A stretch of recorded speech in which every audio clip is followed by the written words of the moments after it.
સમાચારોની શરૂઆત કરીશું જેમાં રાજકોટ શહેરમાં વધુ એક હત્યાનો બનાવ સામે આવ્યો છે। રાજકોટ શહેરના થોરાળા પોલીસ સ્ટેશન વિસ્તારમાં આવતા સંસ્કાર ઇન્ડસ્ટ્રીયલ એરિયામાં આવેલા ખુલ્લા પ્લોટમાંથી હત્યા કરેલી હાલતમાં અજાણ્યા વ્યક્તિની મૃતદેહ મળી આવ્યો છે। હત્યાની ઘટના સામે આવતા પોલીસ ઘટના સ્થળ પર પહોંચીને કાર્યવાહી હાથ ધરી હતી। થોરાળા પોલીસ દ્વારા બનાવ સંદર્ભે પંચનામાની કાર્યવાહી પૂર્ણ કર્યા બાદ મૃતદેહને પીએમ અર્થે સિવિલ હોસ્પિટલ ખાતે આવેલા પોસ્ટમોર્ટમ રૂમ ખાતે ખસેડવામાં આવી છે।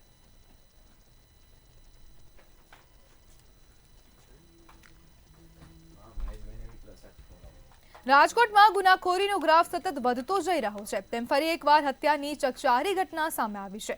રાજકોટના મેટોડા જીઆઈડીસી નજીક ગત મોડી રાત્રે હત્યાની ઘટના બની હતી। ગળાના ભાગે તીક્ષ્ણ હથિયારના ઘા મારીને યુવકની હત્યા નિપજાવવામાં આવી હતી। મૃતક યુવાન નોકરી કરતો હોવાનું સામે આવ્યું હતું ત્યારે હત્યાનું કારણ જાણવા તાલુકા પોલીસે કવાયત હાથ ધરી હતી। કુટુંબિક ભાણેજે મને ફોન કર્યો કે ભાઈ આવી રીતે મામા પોલીસ સ્ટેશનમાં કાંઈ બનાવ બન્યો, તાલુકા પોલીસ સ્ટેશન મુંજકા। તો ત્યાં મેં ઓળખીતાઓને પોલીસવાળાઓને ફોન કર્યો, ત્યાં એ કે આવું કાંઈ બન્યું નથી એવી વાત થઈ। પછી સાહેબનો ફોન આવ્યો કે સાહેબ તમારા ભાણેજ થાય તો તમે આવ્યા અહીંયા પોલીસ સ્ટેશને આવો। એટલે હું પોલીસ સ્ટેશનેથી મને જ્યાં બનાવ બન્યો તો ત્યાં ગયો અને દેખાયું। ગુજરાતમાં બેફામ ડમ્પર ચાલકોનો આતંક યથાવત જોવા મળી રહ્યો છે। ખાસ કરીને રાજકોટમાં ડમ્પર ચાલકો બેફામ બન્યા હોવાનું વધુ એક વખત સામે આવ્યું છે। રાજકોટમાં મેટોડા જીઆઈડીસીમાં ડમ્પરે રાહદારીને અડફેટ લીધો હતો। ડમ્પરે અડફેટ લેતા રાહદારીનું કમકમાટી ભર્યું મોત નીપજ્યું હતું। ઓન ડ્યુટી આરએમસી લખેલ ડમ્પરે રાહદારીને અડફેટ લીધો હતો ત્યારે અવારનવાર ડમ્પર ચાલકો અકસ્માત સર્જતા લોકોમાં રોષ જોવા મળ્યો છે।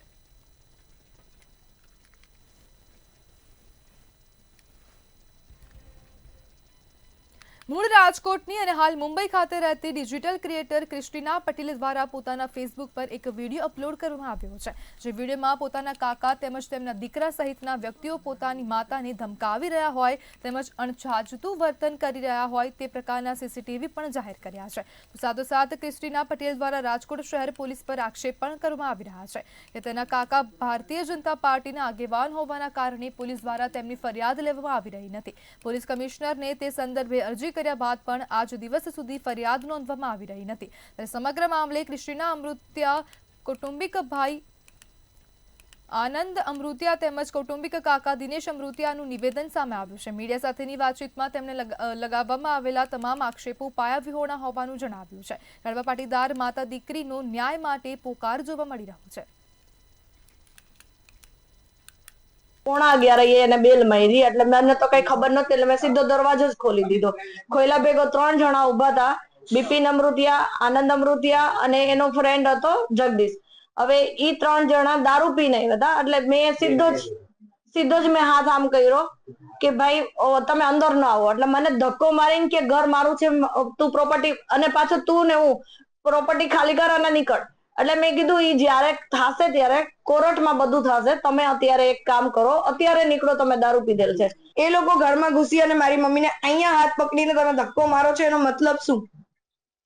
તમે શું કરવા માટે આવ્યો? અને મારે સોશિયલ મીડિયાનો સહારો એટલે લેવો પડ્યો, પોલીસ વાળા અમને જવાબ નથી આપતા। મારી મમ્મી રાતના 12 વાગે પોલીસ સ્ટેશને ગઈ, 2 કલાક સુધી બેઠી કે એફઆઈઆર પાડવી છે। પોલીસ વાળાએ નોર્મલ કમ્પ્લેન લઈ એની ઉપર સાઇન કરીને કે આ એફઆઈઆર છે। હું તમને કાગળિયો બતાવીશ, તમને લાગશે કે એફઆઈઆર છે? તમે બીજેપી ના કાર્યકર્તા છો, મતલબ તમે ગમે એનું મર્ડર કરી નાખશો કે ગમે એને મારી નાખશો, ગમે એને ટોર્ચર કરશો કે ગમે એને ગમે એટલો અત્યાચાર કરશો, તમારી ઉપર કાંઈ એક્શન નહીં લે। પ્રકારના આક્ષેપ છે તે લગાડવામાં આવ્યા છે, મિલકત સંબંધિત આક્ષેપો લગાડવામાં આવ્યા છે। ચોક્કસથી કહી શકાય કે આ ગંભીર આક્ષેપને લઈને ક્યાંક ને ક્યાંક દિનેશભાઈ આપણી સાથે છે, એમની સાથે જ તે પોતે ભાજપના આગેવાન પણ છે। દિનેશભાઈ, શું કહેશો આ પ્રકારના જે ગંભીર પ્રકારના આક્ષેપ સોશિયલ મીડિયાના માધ્યમથી કરવામાં આવ્યા અને ત્યારબાદ મીડિયા સમક્ષ પણ પોતાની જે વાત છે તે રજૂ કરવામાં આવી છે ક્રિસ્ટીના પટેલ દ્વારા, શું કહેશો, મામલો શું છે આખો? મારા ભાઈનું અકસ્માત મૃત્યુ થયું તે પછી મા દીકરી છેલ્લા 14 વર્ષ થયા અલગ બોમ્બે રહેતા હતા। મારા ભાઈનું મૃત્યુ થયું ત્યારે અમે એને જાણ કરી અહીં આવ્યા છે. પછી મારો ભાઈ અવારનવાર બીમાર રહેતો, હોસ્પિટલે દાખલ કરતા, ત્યારે કોઈ દિવસ એને મા દીકરીને એમ ન થયું કે ક્રિસ્ટીના હાલ તારા પપ્પા બીમાર છે, મારા ઘરવાળા બીમાર છે, આપણે મા દીકરી પપ્પાની ખબર અંતર પૂછવા જાય. 14 વખત મારો ભાઈ આઈસીયુ રૂમમાં દાખલ થયો છે. 14 વખત જ્યારે સારવારની હાલતી હોય, 20 દિવસ લગી હોસ્પિટલે કયા ડૉક્ટર પાસે, જાગનાથમાં ડૉક્ટર છે એનું પણ હું તમને નામ આપીશ, એના પણ જે પૈસા ચૂકવાશે એનું પણ હું તમને બિલ આપીશ. ત્યારે કોઈ દી મા દીકરીને એમ ન થયું કે આપણે પપ્પા બીમાર છે, હાલ દીકરી આપણે પપ્પાની ખબર કાઢી આવી. પછી મારા બાપુજી ઓફ થઈ ગયા, તેથી મા દીકરીને કોઈ દી અહીં આવવાનું ખુઈજ્યું નહીં. છેલ્લે મારા 1.5 વર્ષ પહેલાં મારા બાનું અવસાન થઈ ગયું, તેથી કોઈ દિવસ મા દીકરીને આવવાનું કોઈ દી ખુઈજ્યું નહીં.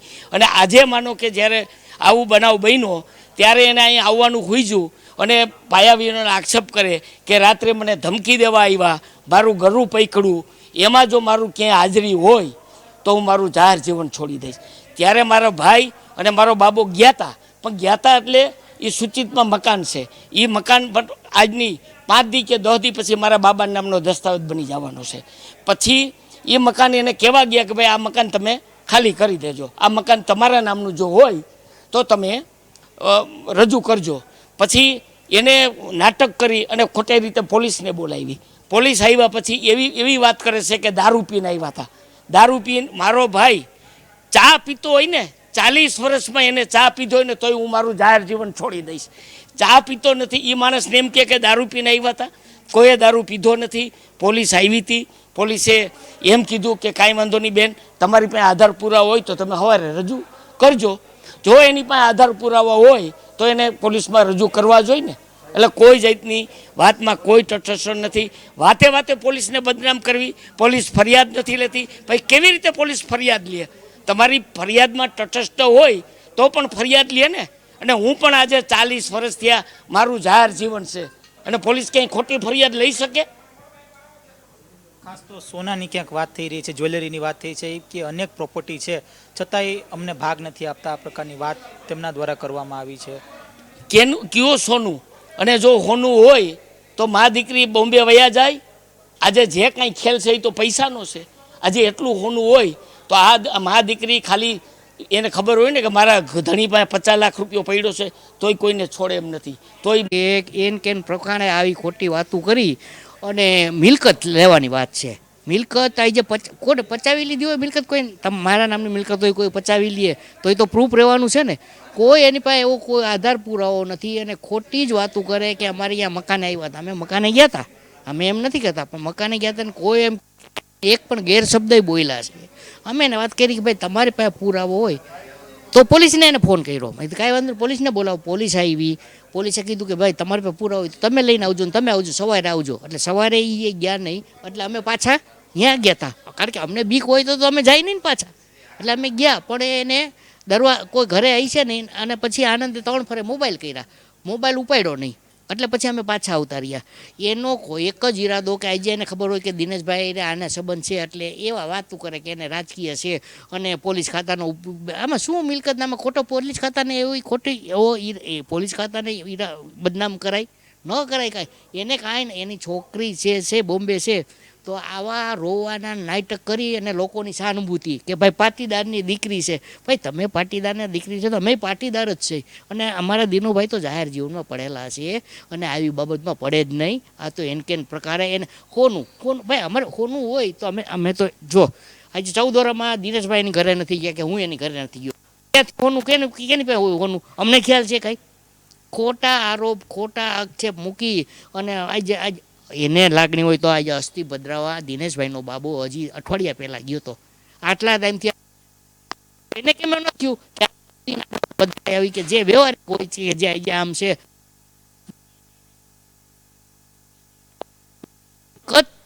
કેમ મને હું ખોટી વાતો કરીને મળે અને એમ કોઈ કાયદાકીય રીતે જે મિલકત હોય એ મળવાની છે. કાયદાકીય વિરુદ્ધ અમે ક્યાંય પણ જવા માગતા નથી, આ ફાઇનલ વાત. એટલે એવી ખોટી વાતો ન કરે, ઉપજાવી વાત ન કરે, લોકોની એમ કંઈ સહાનુભૂતિ મળવાની નથી. અને જે દિનેશભાઈ ઉપર કર્યું છે એ માનહાનિનો દાવો પણ કરવાના જ છે અને એ તો એને તકલીફ જ પડવાની છે. ખોટી વાતો કરીને કેટલાક દી તમારું હાલે. ચોક્કસથી આ હતા આપણી સાથે દિનેશભાઈ અને તેમના ભાઈ કે જેઓ જણાવી રહ્યા છે કે જે પ્રકારના આક્ષેપો તેમના ઉપર લાગ્યા છે તે આક્ષેપો પાયાવિહોણા છે અને આગામી સમયમાં તેને જ લઈને ક્યાંક ને ક્યાંક દિનેશભાઈ છે તે માનહાનિનો દાવો પણ કરવાના છે. કેમેરા લલિત વ્યાસ સાથે ધ્રુવ કુંડેલ, રાજકોટ. સમાચારમાં આગળ વાત કરીએ તો રાજકોટથી સમાચાર સામે આવી રહ્યા છે, જેમાં જે ચકચારી કેસ હતો, ફઈ અને ભત્રીજીનો અપહરણનો જે મામલો હતો તેને લઈને હવે વધુ સમાચાર સામે આવી રહ્યા છે. પોલીસ દ્વારા આરોપી વકીલની ધરપકડ કરવામાં આવી છે. અપહરણનો મુખ્ય ભેજાબાજ આરોપી વકીલ ઝડપાયો છે. ત્યારે આ આરોપી વકીલની ધરપકડ કરવામાં આવી છે. એડવોકેટ રાજવીરસિંહ ઝાલાને પોલીસે ઝડપી પાડ્યો છે. પોલીસ દ્વારા મહત્વપૂર્ણ કામગીરી કરવામાં આવી છે અને ધરપકડથી બચવા માટે આરોપી ઇન્દોરમાં ઝેરી દવા ગટગટાવી હતી. વિસ્તારમાંથી એક મહિલા રીમાબેન લાખાણી તથા તેમની 6 વર્ષની ભત્રીજી સાથે પોતાના ઘરેથી નીકળ્યા બાદ તેઓ ઘરે પરત ફરેલ નહીં. તેમના પરિવારજનો દ્વારા તેમની શોધખોળ કરવામાં આવેલ હતી, પણ તેઓ સફળતા મળેલ ન હતી તેઓને. જેથી 25/7/2025 ના રોજ તેમના પિતા રિયાઝભાઈ લાખાણી દ્વારા તેઓની ગાંધીગ્રામ પોસ્ટેમાં ગુમ જાણવા જોગ નોંધવામાં આવેલ હતી. આ બનાવમાં એક નાની બાળકી ગુમ હતી, જેથી બનાવ ખૂબ ગંભીર હોય. બનાવની ગંભીરતાને જોઈને રાજકોટ શહેર ક્રાઇમ બ્રાન્ચની અલગ અલગ ટીમો આ ફઈ રીમાબેન લાખાણી તથા તેમની ભત્રીજીને શોધવા માટે પ્રયત્નશીલ હતી. ત્યારબાદ ટેકનિકલ સર્વેલન્સ તથા હ્યુમન ઇન્ટેલિજન્સની મદદથી એક ભાળ મળી હતી કે તેઓ એમપીના ધાર જિલ્લાના બદનાવરમાં છે. તેથી તેઓને ત્યાં જઈને ફરત રાજકોટ શહેર લાવવામાં આવેલ હતા. અહીંયા લાવ્યા બાદ જ્યારે રીમાબેન લાખાણીનું આ બાબતે નિવેદન લેવામાં આવેલ ત્યારે તેમને જણાવેલું હતું કે 24/7/2025 ના રોજ જ્યારે તેઓ તેમની ભત્રીજીને લઈને રેસકોર્સ ગયા હતા, ત્યારે કોઈ અજાણ્યા શખ્સ દ્વારા તેમની ભત્રીજીના ગળે ચાકુ રાખીને તેમનું તથા તેમની ભત્રીજીનું અપહરણ કરવામાં આવેલું હતું. શરૂઆતથી ભાવનગરના મહુવાના તળાજાના શેડાવદર ગામે થયેલ હત્યાનો ભેદ ઉકેલાયો છે. 2 દિવસ પહેલા જ તળાજા તાલુકાના શેડાવદર ગામે હત્યાનો બનાવ બન્યો હતો, જેમાં હત્યાનું મૂળ કારણ ઘર કંકાસ જાણવા મળ્યું છે. પોતાના જ ઘરમાં લોહીલુહાણ હાલતમાં મૃતદેહ મળી આવતા ગામમાં ચકચાર મચી જવા પામી હતી, જેને લઈ દાઠા પોલીસે ત્યાં દોડી આવી હતી અને તપાસનો ધમધમાટ શરૂ કર્યો હતો. દાઠા પોલીસે વધુ તપાસ કરતા પતિએ જ તેની પત્નીની હત્યા કરી હોય તેવો ખુલાસો કર્યો છે. આ સાથે જ હત્યાના બનાવમાં તેના માસૂમ બાળકોએ માતાની છત્રછાયા ગુમાવી હતી, તો પિતા હત્યારો સાબિત થતા પિતા પણ જેલ હવાલે થતા બાળકોએ માતા પિતા બંનેની છત્રછાયા ગુમાવવાનો વારો આવ્યો હતો. શેડાવદર ગામમાં હત્યાનો બનાવ બન્યો હતો, જેમાં છાયાબેન વનરાજભાઈ બોદાભાઈ ગોહિલની તેમના પતિ વનરાજભાઈ બોદાભાઈ ગોહિલ દ્વારા હત્યા કરવામાં આવેલ હતી. જેમાં ગઈકાલે સાંજે વનરાજભાઈ બોદાભાઈ ગોહિલની કાયદેસરની ધરપકડ કરવામાં આવી છે. સુરત ખાતે મચ્છરો સામેના યુદ્ધમાં ડ્રોનનો ઉપયોગ શરૂ કરાયો છે. એડિસ અને એનાફિલિસ સહિતના મચ્છરોના બ્રીડિંગ શોધી દવાનો છંટકાવ કરવામાં પાલિકાના આરોગ્ય વિભાગને સફળતા હાથ લાગી છે. જે જગ્યાએ પહોંચવું મુશ્કેલ હોય તેવી જગ્યાએ ડ્રોન ઉડાડી પાલિકાએ મચ્છરોના 2100 બ્રીડ સ્પોટ શોધી 127ને નોટિસ ફટકારી કાર્યવાહી હાથ ધરી છે. સર્વેલન્સ કરવાથી આપણને મચ્છરોના બ્રીડિંગ જલ્દી ત્વરિત મળી શકે અને તેના પર આપણે ટ્રીટમેન્ટ પણ જલ્દી કરી શકીએ. હવે ચોમાસાની ઋતુમાં ઔદ્યોગિક એકમો છે કે ખાડી વિસ્તાર છે, સાથે સાથે મેટ્રોનું કન્સ્ટ્રક્શન બહુ મોટા પાયે ચાલી રહ્યું છે. તો આવી જગ્યા પર જો ડ્રોન દ્વારા સર્વેલન્સ કરવામાં આવે તો આપણને તરત જ એ લોકોના વોટર લોગિંગ સ્પોટ મળી જાય અને તેમાં આપણે જે પણ જંતુનાશક દવાઓ એટલે કે મચ્છરના બ્રીડિંગ ન થાય તેના માટેની જે દવાઓ છાંટવાની કામગીરી છે તે મોટા ઉપાડે આપણે કરી શકીએ. સાથે સાથે એ સર્વેલન્સની પ્રક્રિયામાં હાલ 2100 જેટલા સ્પોટ્સ અમને આઈડેન્ટિફાય થયા છે. સુરત ખાતે આંગડિયા પેઢીને નિશાન બનાવતા 2 આરોપી ઝડપાયા હતા. ખોટા નામથી લાખો પડાવતી ટોળકીના 2 સાગરીતો ઝડપાયા હતા. તો સુરત ક્રાઇમ બ્રાન્ચે અમિત શંકરલાલ મિસ્ત્રીની ધરપકડ કરી છે. રોકડ કાર સહિત કુલ રૂપિયા 12.81 લાખથી વધુનો મુદ્દામાલ જપ્ત કરવામાં આવ્યો છે. આ સાથે જ આરોપીઓ સામે અમરેલી અને અમદાવાદમાં પણ ગુનાઓ દાખલ કરવામાં આવ્યા છે. તેમજ નર્મદાના રાજપીપળા અને મહારાષ્ટ્રમાં પણ ગુનો દાખલ કરવામાં આવ્યો છે.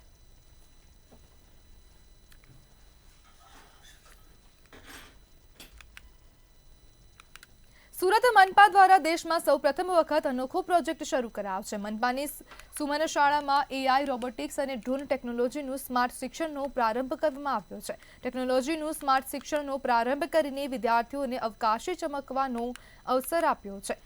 12 એઆઈ લેબ્સમાં 11,000થી વધુ વિદ્યાર્થીઓને નિઃશુલ્ક શિક્ષણ આપવામાં આવે છે। સાથે જ 3D, AR, VR અને AI હવે અભ્યાસ કરાવવામાં આવે છે।